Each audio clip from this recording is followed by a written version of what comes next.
নমস্কার শীতকাল মানেই কিন্তু পিঠে পুলি খাওয়ার দিন। তো দেখো চাল গুঁড়ি মেখে নিয়েছি।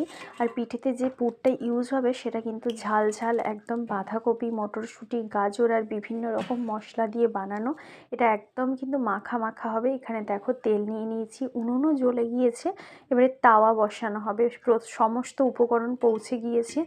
তো মিষ্টি পিঠে বাড়িতে যখন হয় পাশে কিন্তু একটু ঝাল ঝাল খাওয়ার মন হয়, তাই কিন্তু এই মিষ্টি বা পাটিসাপটার সাথে তৈরি হবে আমাদের বাঁধাকপির ঝাল ঝাল পাটিসাপটা। তো দেখো প্রথমেই কিন্তু চালগুঁড়িটা দিয়ে দেওয়া হয়েছে।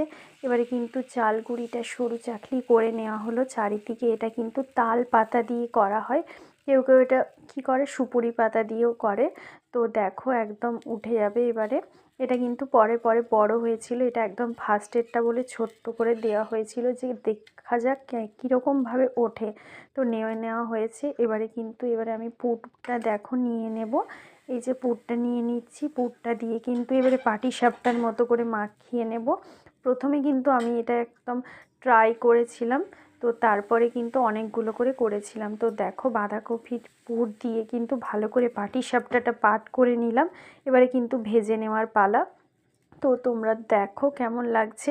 এটা কিন্তু খেতে খুবই টেস্টি লাগে, কারণ ঝাল ঝাল লাগে। তো তো দেখো এবারে তেলটা কিন্তু নিয়ে এটাকে কিন্তু দিয়ে দেওয়া হয়েছে। একদম অল্প আছে কিন্তু এটা এপাশ ওপাশ করে ভেজে নেওয়া হয়েছে।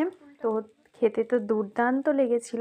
তোমরাও বাড়িতে ট্রাই করতে পারো। এটা যারা ভেজিটেরিয়ান হও তোমরা কিন্তু পনির দিয়ে করতে পারো, আবার এটা কিন্তু অনেকে কী করে মাংস দিয়েও করতে পারে। তো এটা কিন্তু খেতে ভীষণ টেস্টি হয়। তো কেমন লাগলো তোমরা অবশ্যই জানিও। আর সকলে শীতকালে ভালো ভালো পিঠে খাও আর মন ভালো থাকুক।